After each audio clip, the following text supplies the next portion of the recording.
जीवन दान से जीवन बने आसान, जीवन दान से जो आगे बढ़ो, हर मुश्किल को पीछे छोड़ो। घर भी मिलेगा, काम भी मिलेगा, सपनों को अपना वो मिलेगा।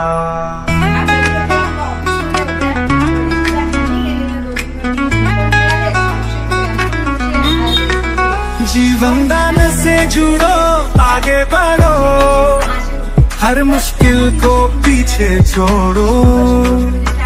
घर भी मिलेगा, काम भी मिलेगा, सपनों को अपना भी मिलेगा। जीवन दान से जुड़ो, आगे बढ़ो, जीवन दान से जीवन बने आसान। जीवन दान से जुड़ो, आगे बढ़ो, हर मुश्किल को पीछे छोड़ो।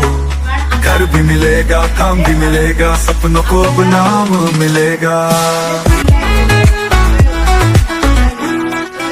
ना डिग्री की चिंता, ना नौकरी की मार, हर महीने कमाओ, बनो खुद कारोबारी यार। भारत सरकार का मजबूत साथ, जीवन दान देगा नए हालात। घर हो या रोजगार की बात, जीवन दान से मिलेगा विश्वास और सौगात। अब ना कोई पीछे रहे, हर कदम पर मौका सहे। जीवन दान से जीवन बने आसान, जीवन दान से मिलेगा विश्वास और सौगात। अब ना कोई पीछे रहे, हर कदम पर मौका सहे। जीवन दान ग्रुप सपनों का आधार। आज ही जुड़ो, कल बनेगा शानदार। घर व रोजगार की बात, जीवन दान से मिलेगा विश्वास और सौगात। अब ना कोई पीछे रहे, हर कदम पर मौका सहे। जीवन दान ग्रुप सपनों का आज ही जुड़ो, कल बनेगा। 6,000 रुपये पर डे, कारण कॅपिंग 6,000ची पर डे। 6,000पर्यंत माणूस साहेब किती आयडी ना 6,000 घेतात, साहेबांना विचार।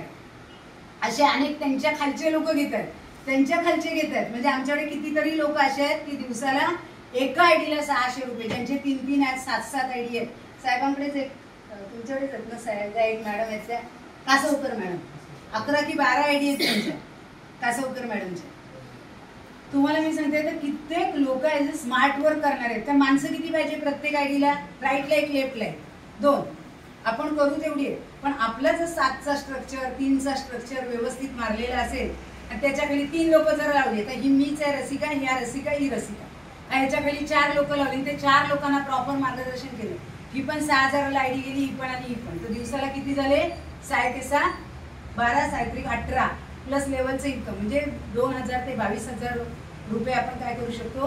पर डे कमवू शकतो। काम काय केलं? एकदाच केलं 4 माणसांनी। आणि पण मी त्यांना सतत फोन करत राहिले की मला जॉईन व्हायचं। आणि मी पहिला विचार, इथं पहिली आयडी पण इकडे आलेले आहेत, अनिल गोपाले सर। गोपाले सर आहेत, ते उल्हासनगर मध्ये राहतात। मी त्यांना सहज कॉल केला, मी म्हटलं सर असं असं एका संस्थेचं सुंदर काम आहे, तुम्ही माझ्याबरोबर जॉईन व्हाल का? ते म्हणाले मॅडम मला काय सांगू नका, तुम्हाला किती पैसे पाहिजे सांगा। त्यांनी मला पैसे पाठवले, तेव्हा 1,500 रुपयाला आयडी होती। 1,500 रुपये त्यांनी मला पाठवले आणि मी त्यांना जॉईन करून घेतलं। त्यांना जॉईन झाल्यानंतर मी विचारे सरांना फोन केले, ते रत्नागिरीचे विचारे सरला म्हटलं विचारे सर असं असं एक संस्था आहे, ते मॅडम म्हणाल्या की मी राजकीय याच्यातली आहे तर मी पुढे येत नाही। तर मॅडम ही एक NGO आहे आणि राजकीय लोकच ह्या संस्था मोठ्या करतात। अशा ज्या सामाजिक संस्था असतात, सामाजिक संस्थांना पाठबळ देणारं कोण असेल तर राजकीय लोक, की त्यांच्यामुळे समाजातल्या अनेक लोकांपर्यंत हे उपक्रम आम्ही राबवू शकतो। तर तुम्ही उलट इकडच्या सगळ्यांना प्राधान्य द्या आणि तुमच्यामुळे अनेक लोकांमध्ये ह्या संस्थेच्या माध्यमातून काय काय रोजगार जातील ते बघा। मी तुम्हाला पुढे सांगतेच की रोजगार तर देऊ शकता आपण, दररोजच्या दररोज लोकांना इन्कम मिळेल, आर्थिक सक्षम बनतील। आणि आर्थिक सक्षम बनण्यासाठी आज भारत सरकार किती मोठं, पंतप्रधान साहेब किती मोठं काम करतात, किती सांगतात लोकांना, किती तरुणांना रोजगार आहेत, किती लोकांना नोकऱ्या नाही आहेत। मग आपण जर या संस्थेच्या माध्यमातून तरुणांना दररोज इन्कम दिलं तर सगळ्यांना आवडेल की नाही? म्हणून ही संस्था अशा प्रकारे मला मिळाली। आणि मग त्या सरांना मी फोन केला, ते म्हणाले रात्रीचा 1 वाजलाय मॅडम। मी म्हटलं सॉरी सर, आम्ही मुंबईवाले रात्रीचेच जागे असतो। पण मी 1 वाजता हे बघितलं नाही. मला अचानक हे प्रेयर करताना तुमचा नंबर मिळाला, मी कॉल केला. ते म्हणाले उद्या सकाळी तुम्हाला ऑफिसमधून फोन येईल. दुसऱ्या दिवशी मला फोन आला. तो कुणाचा आला? पंजाबच्या हरदीप सरांचा, आनंद हरदीप सर. इथे भरपूर जण ओळखतात त्यांना. मग हरदीप सरांनी फोन केला. ते पंजाबी टोन मध्ये बोलवते. मला वाटलं काल तर सर बोलले मी दिल्लीवरून बोलतोय, आग्र्याचा सुनील दत्त शर्मा. आज हे सर बोलतात मी आनंद शर्मा बोलतोय, मी पंजाबवरून बोलतोय, आनंद हरदीप. हरदीप सर. तर त्यामुळे सरांकडे बोलल्यावर मी म्हटलं सर खरी संस्था कुठची आहे? तुम्ही पंजाब मधून सर तिकडून. ते म्हणाले मॅडम ती सरांचीच संस्था आहे, पण मी जॉईन झालोय तो पंजाबचा आहे, माझी पहिली आयडी. त्यावेळेला त्यांनी मला सांगितलं आज क्या करो आप रात को. मराठीमध्ये नाही बोलले ते हिंदीमधून, म्हणजे त्यांच्या पंजाबी टोनिंग मध्येच बोलत होते. त्यांनी मला सांगितलं, म्हटलं सर मग मला आता डाऊट्स वाटतो, तुम्ही वेगळं बोलताय सर वेगळं बोलतात. त्यांनी सांगितलं आज क्या करो 9 बजे का मैंने झूम मीटिंग सेंड किया, आप झूम पे आओ.